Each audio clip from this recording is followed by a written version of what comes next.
I will now show the cheapest television graphics ever made on the history of television. So this is what we are doing. We are doing a live interview with Åsa Larsson from Helsinki and Kruununhaka, which is very important, of course, that we spot the actual place where we are. And Åsa, välkommen. Tack så mycket. And we are doing this in English for two reasons. The reason number one is that we will have some audience outside of Finland and Sweden. And the very stupid reason is that my Swedish is so bad that I'm not able to have a decent conversation with you in Swedish. So I'm very sorry about that. And I'm so sorry about my Finnish being non-existent, even though both of my parents were born Finnish speaking. So. But we can handle this. Now we have apologized. Okay, let's handle this. Yeah.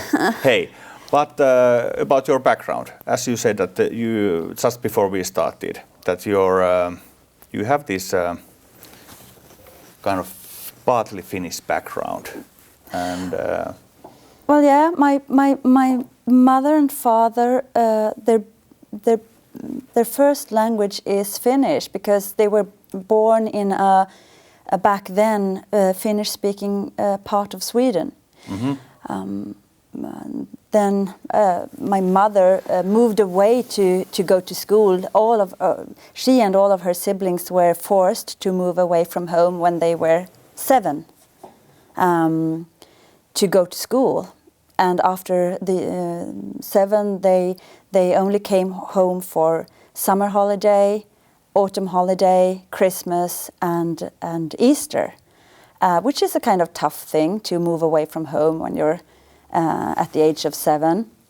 And then they were forced to learn Swedish in school, and the emotional language between my mother and my father was always Finnish. When they were hugging and kissing in the kitchen, they spoke to each other in Finnish.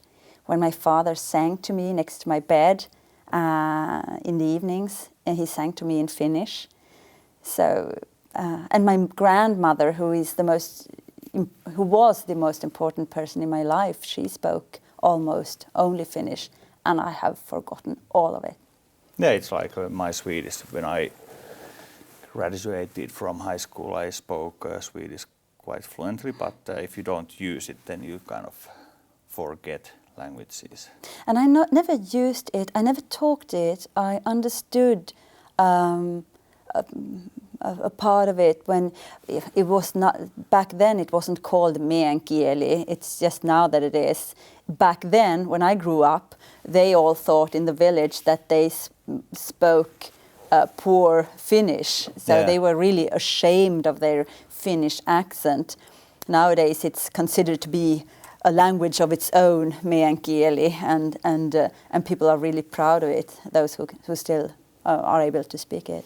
Hey, now we need to do so, because I can't get to log in to our live webcast, which is kind of funny, but on the other hand, it doesn't confuse me, because I'm in the live webcast anyway. So because people are sending now to us some questions via Facebook, some other people here in the office can bring maybe on a note some questions during this conversation, and just to guideline them. Hey, but in your art, in your books, there is always kind of Finnish link too, that Finnish people or partly Finnish people kind of sneak in to the book.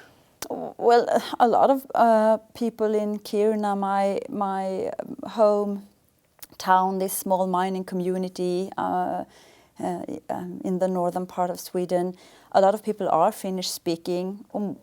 We have Finnish family names. And I think that our connection with the northern part of Finland is stronger than our connection to the southern part of Sweden. Mm-hmm. I guess there is a big difference, of course, with people coming from southern part of Finland comparing to the people of northern Finland, I and there guess. is some kind of line between or a barrier between, maybe. I have no idea how it is here, but in Sweden, if you would generalize, people from the north were considered to be ruder. The men are considered to be really quiet, except for when they drink. They get sentimental. Well, crying. that covers the whole Finland, basically. There is no difference. And the women we are definitely louder. When I moved to the southern part of Sweden, I had to train myself to speak in a lower voice and change my ways, because otherwise people would consider me to be rude. So there is a difference in how we behave and how we talk, and our way of joking is much harsher. Can you give me an example? No, I can't. Hey, let's talk about your books. And a new book, Uhrilahja in Finnish, is out, and it's released today. Or is this a week ago? But anyway, it's out now. And it's a fifth in the series of Rebekka Martinsson novels. And in my opinion, it's the best one. Oh, thank you. Thanks. That really comforting words. It surely took its time. It's almost 4 years ago since I came out with a novel, so this has been really frustrating in many ways. This whole process was this was a hard one. Yeah. So I'm glad to hear it, really. And it has some kind of new layers, I think. There are new levels in the way you write compared to previous ones. It's a different Åsa Larsson writing this novel, in my opinion. It's maybe deeper is not the right word, but it's more richer. Let's put it this way. Well, that's the problem. You know, I'm supposed to be here speaking about it, but really, I just finished writing it, and you always need for some time to pass to get the distance you need to be able to have an opinion about it, or even see what it's really about, except for the obvious murder story. Yeah. So it's kind of hard for me to say just yet if it's different, and if so, in what way. What took you in the first place to write about crime and quite violently in some cases? Well, how did it happen? Yeah, well, I usually blame the Bible because I, as a teenager and as a young adult, I was a member in a free church in Sweden. And also my two grandmothers fed me really with the children's Bible when I was a kid. And the Old Testament is really, it's a lot of bloodshed and drama from page one. And I think that, you know, what you read as a young person, it sort of comes out of you when you start writing when you're older. And I also believe that, you know, we have the myth in the Old Testament, stories, exciting stories circling around death always, about guilt and punishment, and moral, ethic, problems, questions. And I think that nowadays we don't really read the Bible so much, and I think that, but we read crime, and I think that we meet all of these kind of situations within the crime novel. So I don't think that the step is such a long one between the Old Testament and murder stories and crime novels. That's an interesting thought. Yeah, well, I had never thought about it. Look at Cain and Abel, the first murderer in the Bible. That's a really good little crime novel in, I don't know what, maybe 23 sentences or something like that. Yeah. It's almost like Hemingway's 6 words novel, for sale, baby shoes, never worn. Yeah. But Cain and Abel is something similar. You have everything there. You have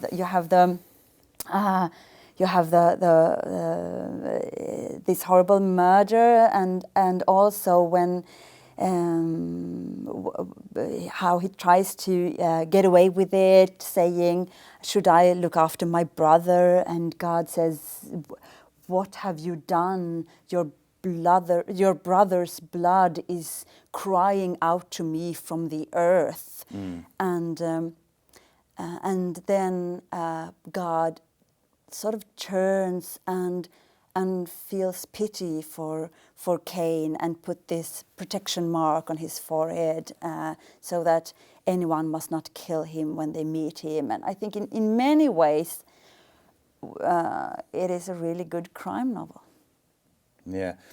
Hey, talking about violence, all the newspapers and media is now full of stories right now in Finland, because there was this horrifying accident or cause in Hyvinkää a few days back, where when an 18-year-old kid shot 9 people in a square in small town of Hyvinkää, and two of those people died. And we have had these school killings and stuff in Finland, which is really, really sad, of course. And I'm not going to ask from you that can you explain why we behave like this? Thank you. Yes, and I'm not going to try to explain it myself. But talking about violence and human nature, and there is always this discussion going on, and it has been going on for 10,000 years maybe, that about the good and bad inside us, and the kind of human tendency to think violently and sometimes act violently. Do you think that this has changed at all during the thousands of years, that there is a kind of violence button inside us, and which you can push, and then you kind of lose the civilized surface of yourself? Well, as far back as you can read about human history, haven't we always been the same? Vicious animal with sometimes a little civilized surface. You read the going back to the Bible again, you read the Psalms, which are known for "the Lord is my shepherd," but really, if you read further, the writer says, "Happy the man who can take the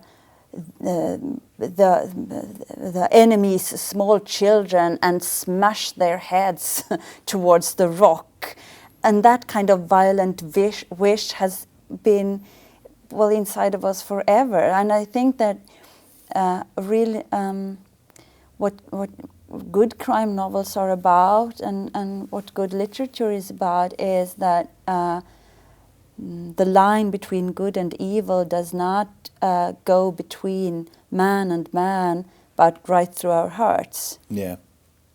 And I think that we have always tried to understand evil, examine evil also within ourselves. And for example, Breivik in Norway, it's in one way moving that we are still so naive. Every time something like this happens out there in the world, we're shocked. We're surprised. We are kind of surprised. We are always surprised. We're always saying, "How can this happen in a little small town like this?" And I think there's something good about that. That we are expecting good from one another. So there's something we hope for yeah, more. Yes, I think Yeah. we hope for more. So it's a good thing that we are surprised. We should be surprised and shocked. But we have always tried to understand it. And I think that in that way, I think that the Japanese culture is more interesting maybe than the Western culture when it comes to suspense and action and that kind of fairy tales and storytelling, because in our Western tradition, the evil is out there and we are supposed to defeat it, destroy it, win over it. At the end of the story, it should not exist anymore. The evil is gone. But in the Japanese culture, at the end of the story, the evil, the dark side is still there. We have just learned how to handle it, which I think is a more interesting and it's more way. realistic. Yeah, absolutely. Because the evil side is there all the time, and also as well as the good side. And also a sort of that they embrace the evil in a better way, like the Japanese Noh theater, for example. You have this priest on the scene. It's only two actors. Have this priest on the scene, standing in front of the audience, saying, "I am this priest of this. I have been called to this temple or wherever. I don't know for what reason, but I guess we will soon find out." And then enters this spirit, this haunted, bad, evil spirit who has been making bad things for society around him. And during the play, the spirit tells her story and comes at the end to peace with it, and the priest can help the spirit over to the other side.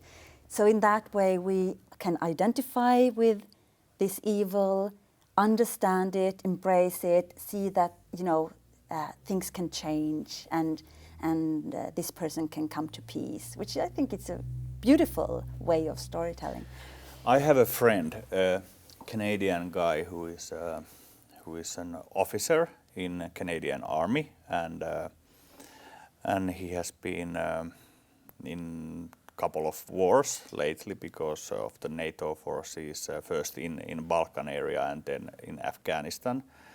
And I once asked him that how long does it take when a person, just an ordinary person, will kind of lose this humanity or all the shelter of civilization? And he said that if you put an ordinary man or a woman in a situation where you don't have food, water or shelter, like a room where you can stay, or your kids are threatened, it's for anything from 24 hours to 48 hours, and you start to act like a wild animal. You are ready to do anything to get water or food or protect your children.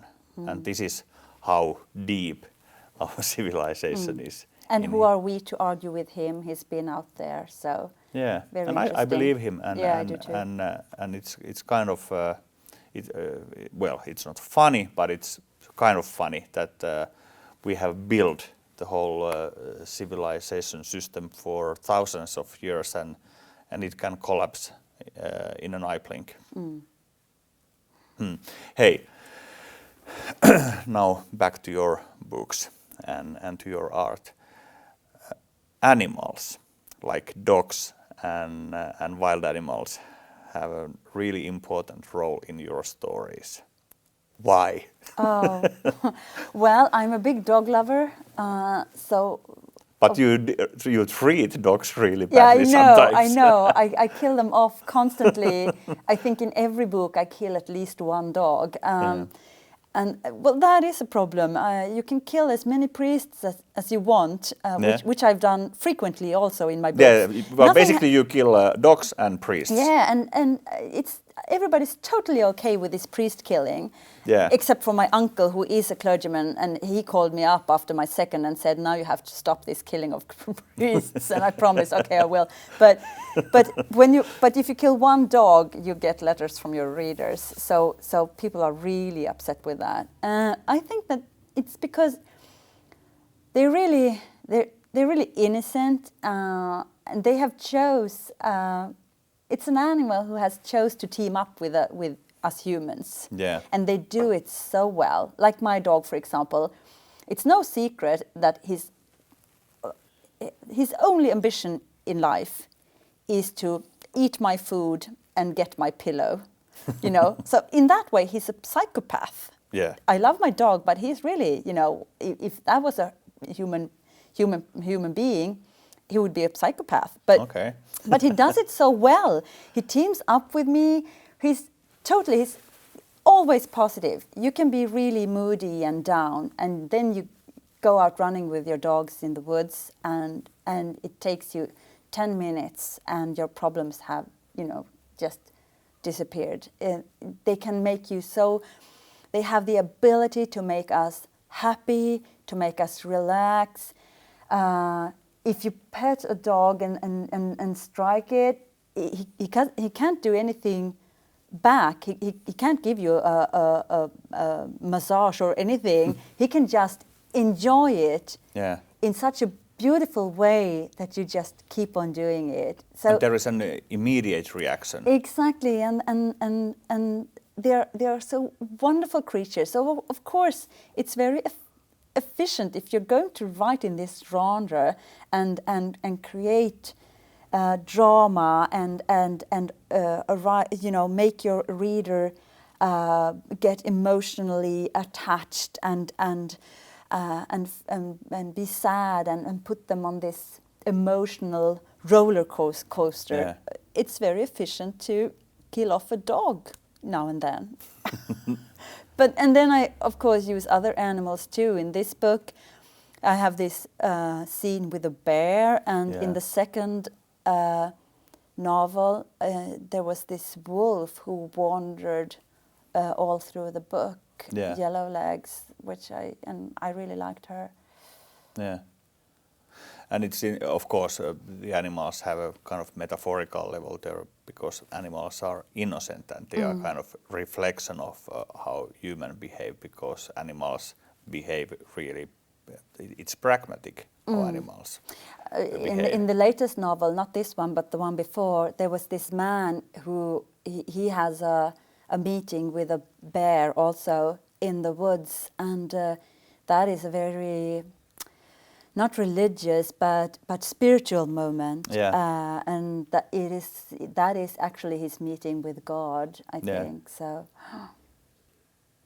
and well, that's kind of a classic or a traditional, but not from Scandinavian culture, except a long time ago when all the animals had a kind of a presence of gods. And that is very close to me in my culture as well, because we have the Sami culture in the northern part of Sweden, and in those fairy tales, you meet this white reindeer, and that is always a symbol of, you know, having this spiritual experience. Hey, there is a fantastic Finnish movie about a white reindeer, really? Which is not so fantastic, but the first pornographic movie in Finland ever made. That's an embarrassing one. Here I'm talking about white reindeers and meetings with God, and you're referring to pornographical movies. Yeah, what just came into my mind. Sorry about that. They asked me to put the book here so they can film the cover. I don't know why they couldn't ask me, but they are writing these signs on a flipboard here. Maybe they have lost their capability to talk or speak. They are, I don't know. They're showing you respect, Marko. You should be happy. No, but I told them that we can do this so that this is not television. This is a normal situation, and maybe we go and move the whole discuss. I should go away and just get leave you a me cup here of, alone. No, Yeah. get you a cup of coffee and We don't have cups, by the way. We have coffee and milk, but no cups for the coffee. But maybe they will write down now on the sheet that they can draw a little picture of a coffee cup. I will get the coffee cups. Hey, one question. Yes. Are crime novels or your crime novels, are those novels political? Well, I think I have no political agenda. I think it's a big difference between my novels and, for example, novels that some journalists write and they have a very strong agenda. I think that it's almost a political statement just to write from the north because, well, this small mining community of mine, in Sweden, Stockholm is, do you say the norm in English? Mm-hmm. That is really, every journalist comes from Stockholm or has moved to Stockholm, and they don't only live in Stockholm, they live in no, thank you. They live in on Söder, which is the area of Stockholm, of the center of Stockholm, where all the cultural workers live. Trendy neighborhood. Exactly, and I'm like, where did the journalist perspective go? They're all middle class. They're all Stockholmers. If someone slips on the sidewalk in Stockholm, it's news. It has to happen really big stuff in the rest of the country to get into the national papers. So I think that for me, and also I can get really annoyed. We have the mining company in Kiruna. It's owned by the state. It's the state's most profitable company. We have almost no unemployment in Kiruna, yet people from Stockholm believe that we live on welfare, because that's kind of the way they look upon us. So I think that just for me, just writing from my perspective from the north is agenda enough. And it's opening a new world maybe for people who don't know anything about... Exactly, and also you can see that in Sweden, in Kiruna, we don't have any upper class. It's very working class community, and of course that shows also in my books. Yeah. Says the girl who moved away and became a lawyer, but never mind. Yeah. Nowadays I'm a writer, so it's better. Have you regret at all of starting a career as a writer?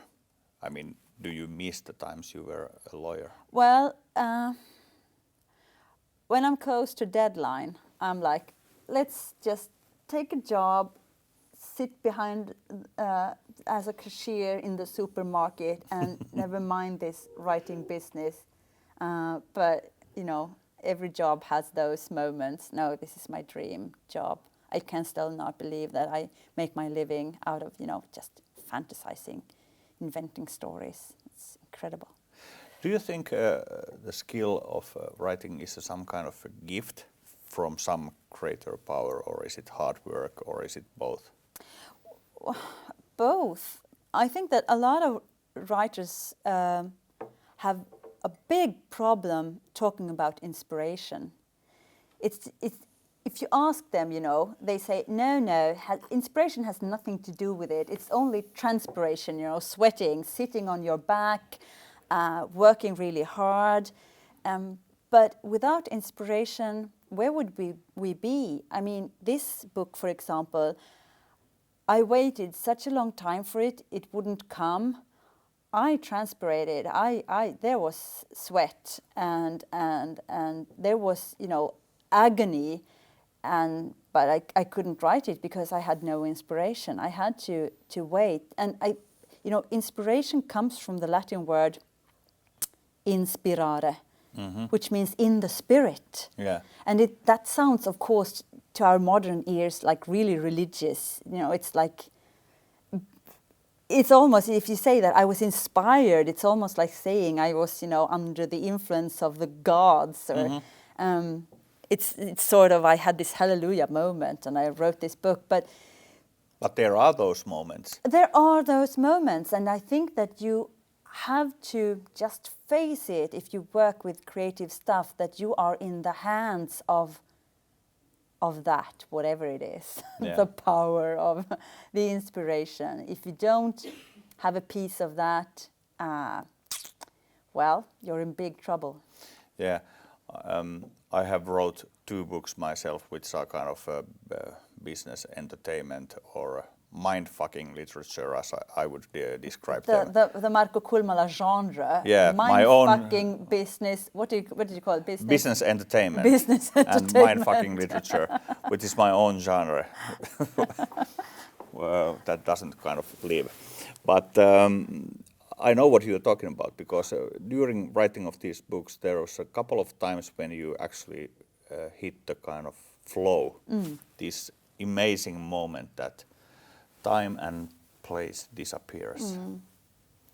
And I started to write a novel, and I had to stop it because it became almost dangerous. I was kind of I was very uncomfortable with that, because the whole thing started to come from some Other place.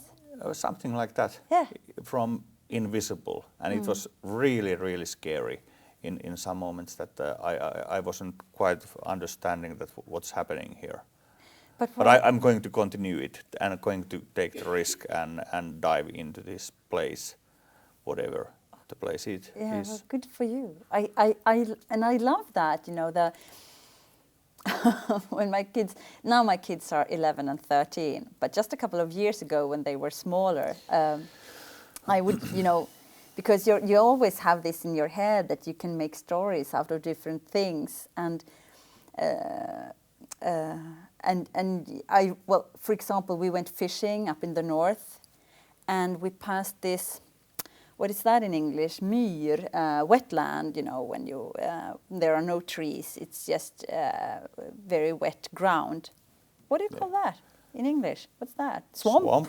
Yes, well, kind of. Kind of, let's say Yeah. kind of. Kind of swamp. I know for a fact that for that word, that I just can't think of in English right now, you have a lot of words in Finnish. My Yes. translator once told me. Well, anyway, so we passed this land, and on this small path, and we were walking on a straight line, passing it. We were going to this lake, and when we had passed it, I just said, wouldn't this be like the most wonderful start of a horror story? This family walking like this on a line, and when they come to the other side and they turn, person walking at the very end of the line is gone. Where did that person go? You know, because this is dangerous ground. If you walk, you can sink, even though you can't see that it's like quicksand. Yeah. And my kids are like, we have told you, mother, you cannot tell us stories like this. We are too young. But you know, and the same time they love it. So we've always, you know, had fun with that.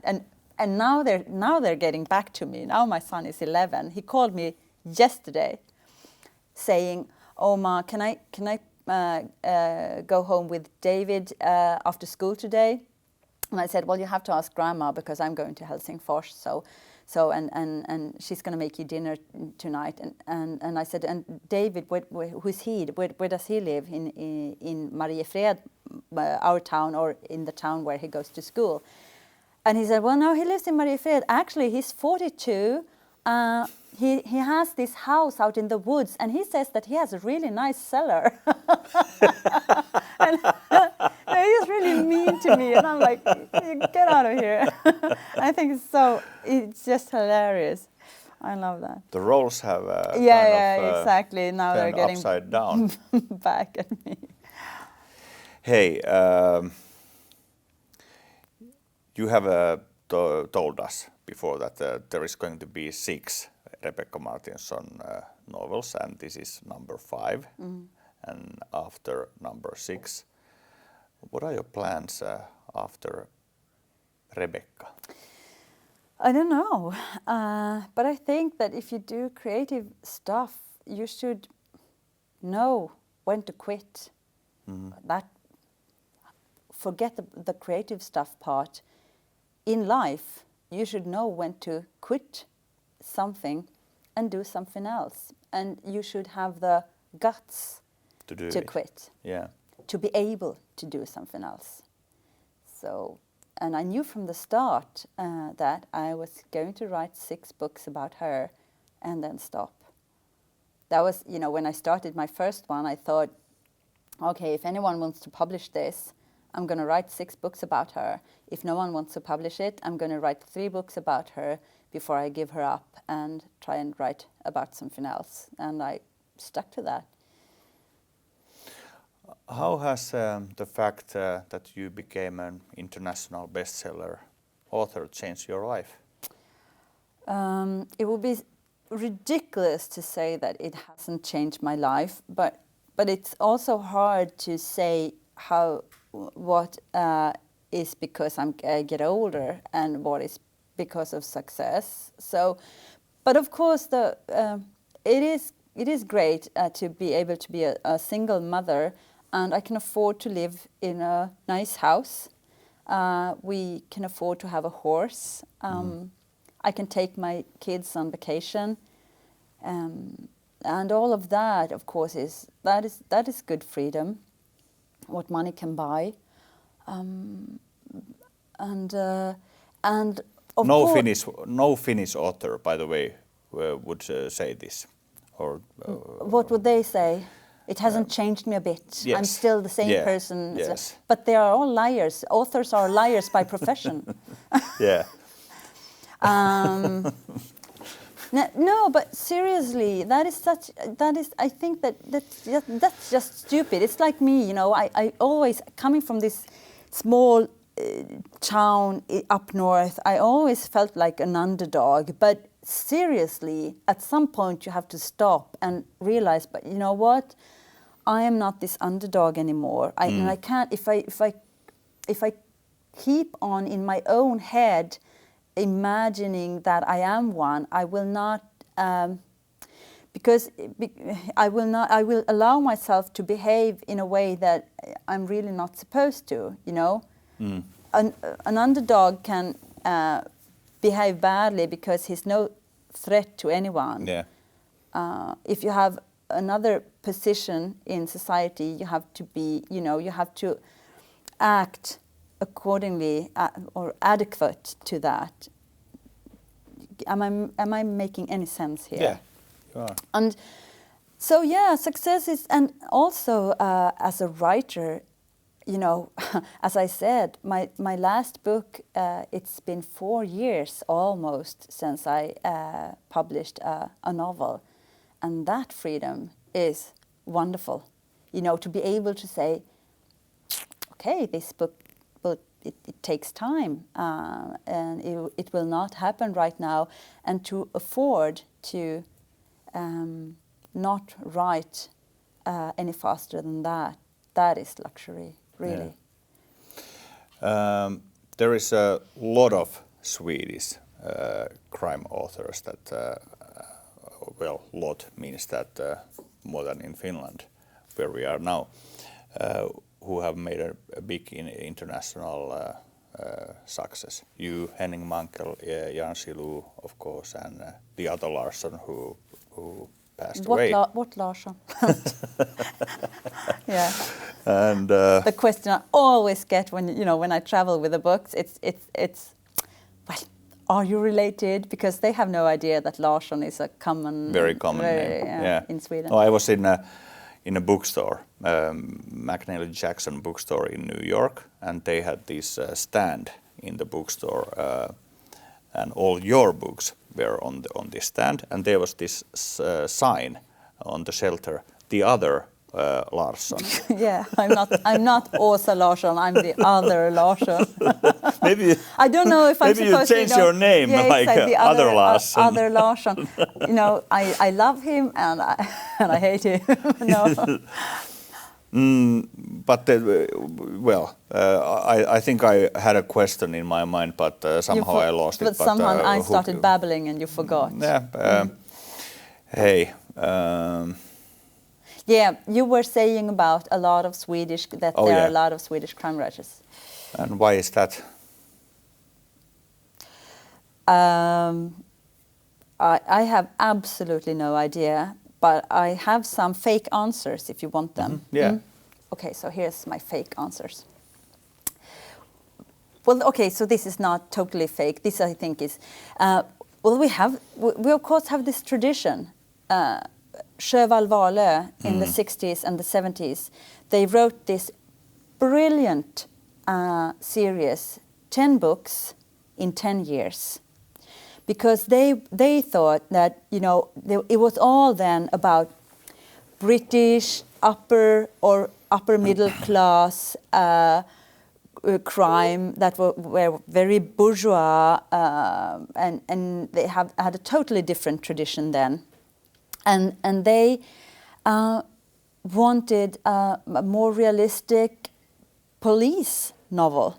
And they also decided that they would write one every year, and every one of them would reflect on what happened in society during that year, the year they wrote it.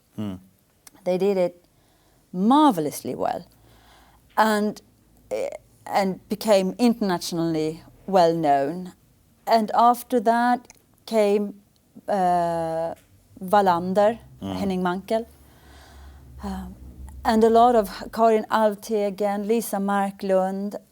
I think that Kerstin Ekman before that with her Blackwater and also her earlier crime novels, they sort of built up the Swedish reputation when it came to crime writing. And they wrote very good quality stuff, and that inspired, I think, people who have wish to write and a talent to write to choose that genre. There was a tradition that will build up more. I think so. When your brain starts on subconscious level to search for this story to write about, it is sort of natural to move towards the crime fiction. Yeah. Good. I buy that. Oh.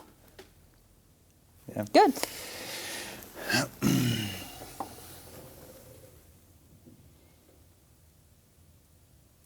The new book.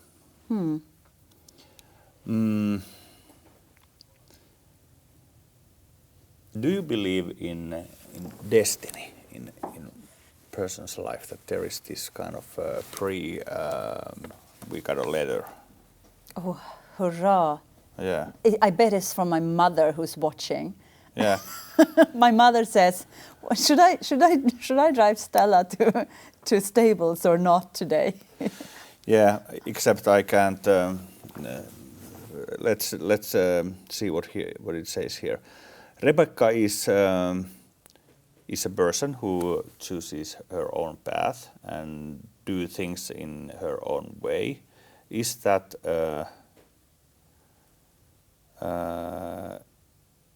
encouragement to all women? Is that something that you, Rebecca, is a kind of a role model you want to create for all women? She's definitely a role model for me in especially the way that she, as this person says, she does things her own way and doesn't really care about people's opinion about that. I have once said that if Rebecca and I could meet, she wouldn't like me because she would find me too talkative and too eager to please people. And so I would like some of that in my character to, just sometimes not bother. And I think that maybe, that would be good for a lot of women that I know. But it sort of comes with age, I promise. Whoever you are. And it wasn't your mother? No, I think. guess. Yeah, we can't know it for sure, but we guess that it was not your mother. By the way, for the audience, for some reason the chat thing is down and it's not working at the moment, but maybe later, except we are running out of time. Running out of time. And before we got the note, I was asking about destiny. Do you believe? I have these really small questions about life. Small philosophical. Can you shortly say something about life and death? Because we're running out of time, said the show leader to the very surprised philosopher. Yeah. Now you start. What do you think about destiny? Well... Do you believe in destiny? The more older I get, the bigger believer of destiny I have become. That there is a destiny, but it's not an absolute destiny. There is a lot you can do, and this came into my mind partly because my father died about a year ago, almost exactly a year ago, and I had discussions with him before he died, and he came up with this thought or an idea that there is maybe 5 or 6 turning points during the whole lifetime, and you should be kind of conscious when they happen. The problem is, of course, that you know that this was a turning point only later, but I know for sure from my life that there are kind of turning points that are both part of destiny and something you have to choose. Maybe it's so that destiny, whatever it is in reality, brings you alternatives, and the choice is yours. Maybe it works like this. That was exactly what I was going to say. No, I'm just kidding. But I think it was a brilliant answer to a really tough question. Yeah. Because if you believe in destiny, like totally, that would make you, stupid.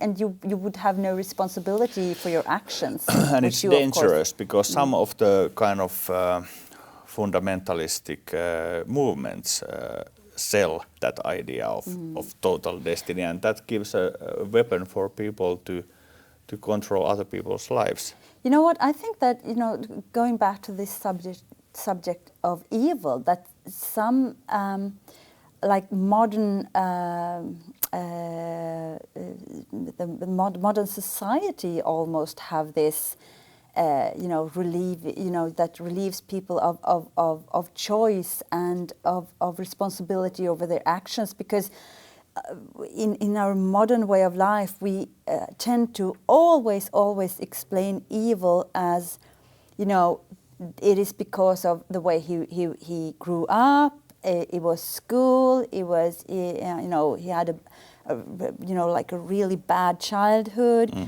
and eventually, if you do that path like 100%, then you have no responsibility as a person. And by that, of course, I mean that people are products of their environment, but still, there must be some choice. Yeah. And there are moments of truth where you have to choose, which is fascinating, really fascinating. We don't have to continue for the whole 60 minutes if we don't feel so. At this moment, I'm going to ask from the crew here, the camera people and the whole crew, if they have something in their mind they would like to confuse us with. Did you just thoughts. Run out of questions? No, and I have questions here, but I really haven't used them at all. You just not lost yet. The paper. Okay. I have like 13 questions left. And because I wasn't able to come to the first one yet. Oh, I have used 1 or 2. Maybe I pick up here one question, using this accidental method. What scares you the most? Oh, Well, like anyone, that something will happen to your kids, or breakdown of our society as we know it. The thing you said about, take away food, water, and shelter from a person, and this person's humanity is gone. Seeing something like that collapse of modern life as we know it today. All of those things, I think I share my fears with a lot of people. Hey, one thing I need to discuss or bring on the table, or actually there is three. So this is number one. A couple of years ago, we traveled together to Africa, to Rwanda and eastern parts of DRC, the Democratic Republic of Congo, and made a television documentary for Finnish television channel. What are your thoughts about that trip, or what we saw there now afterwards? Isn't it interesting that a journey of 11 days can be such a turning point in your life? For me, that journey, meeting the people we met there, and it sounds so ridiculous, but that really changed my life or changed my path. So yeah, that's how I feel about that. Okay.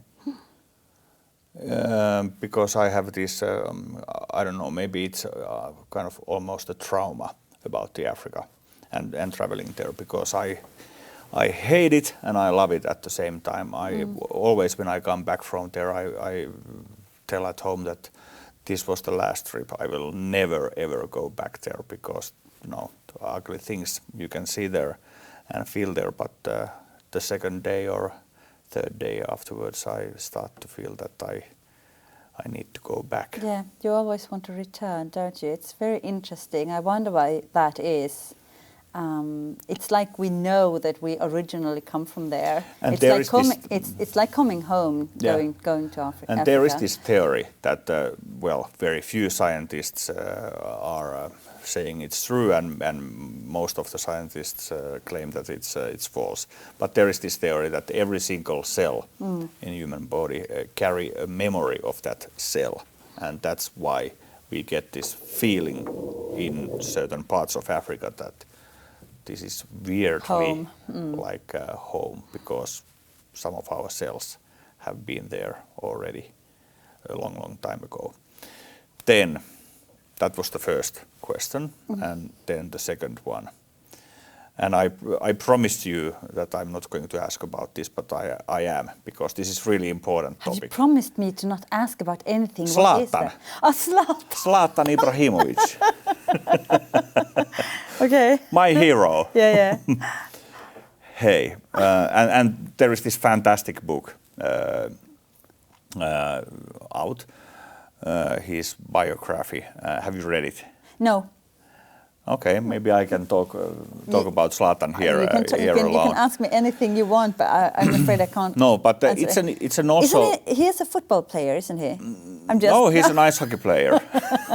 No, he's a football player. Yeah, I know. Okay, but it's an interesting book, because actually here in Finland we really don't know that much about Swedish society, and that biography opened an interesting window to Swedish culture and Swedish society.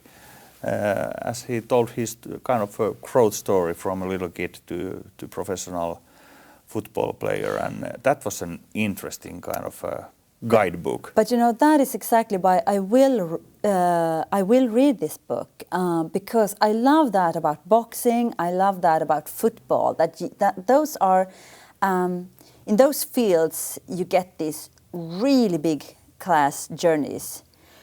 Working class kids who suddenly make it really, really big. Yeah. I think that's really interesting. For also a writer to fantasize around and think about. Yeah, and there was this scene in Zlatan book which is really touching. he was playing in a junior league team and as a small kid. And parents of other players put together a list or a letter to the coach that Zlatan must be kicked out from the team because he behaved so badly. And the coach of the team got the letter that we insist that Zlatan must be, rejected from the team, and with all these signature and all Swedish families. The coach took the paper and kind of ripped it and said that no, Zlatan is going to play. And that kind of moment, and this is my own theory, might save his whole career. This one coach that saw this letter and actually have saved his life. Yes, yeah. I love that, and I think it's that a great story, and it's a true. Beautiful story, and also talking about taking responsibility on and talking about taking responsibility for success, and for wealth, and how do you cope with that? How do you deal with that, coming from absolutely nothing to having the world at your feet? Yeah. Amazing. It is. Amazing story. And as I said, I haven't read it, but I think that David Lagercrantz, who wrote it, must have done an excellent job, because there are so many more than just football fans who read it. And it's not really a football book. And at the moment, somebody told me today from my team here that saw a news article that at the moment it is the most stolen book in Sweden. I love it. Hey, that gives hope for the literature. That is the only ambition I'm now having in life, to be the most stolen book. Isn't that great? Yeah, it to is. have these listings in bookstores, like top 10 non-fiction, top 10 something. Top 10 stolen. And then you would have top 10 stolen books behind some kind of shelter or bars. Exactly. Oh, that's great. Yeah. Any bookstore can freely copy that idea. And then I had this third and final question. What would you like to eat for dinner? No, that was not the question, because I already forget it. And this is an invitation. I'm part of the group that is organizing the world's smallest book affair in Tampere in March. Tampere is 200 kilometers north from here, and it's my old hometown. And it's organized in a hotel, in a very old, beautiful hotel building in Tampere. And we would like to invite you to be one of our guests there. Well, you are going to have the world's smallest book fair. Yeah. Yeah.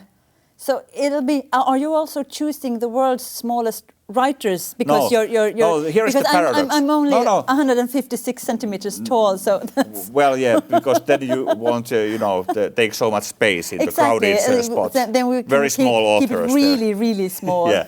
No, but the point is that we want to create this paradox, that we have a world's smallest book fair, and then world's greatest authors there. And you are one of the greatest. So of course. I hope you can accept the invitation. Of course, I'll come here any moment. It's just I really like. I promise, really like Helsinki. Someone else will do the interview with you there. Someone who can. Who is smaller. Who's smaller, so they can fit on the same very small stage. Exactly. And somebody who can speak Swedish. Small talk. Hey, if we can't continue this anymore, but then let's have a dinner, and thank you very much. And my pleasure. Yeah. Tack så mycket. Varsågod, det var så roligt att vara här. Okej, tack. Kippis. Ja, eller hur? Det var synd att datorn strejkade. Jo. Yeah. But I bet this question was from my mother. No, she didn't know.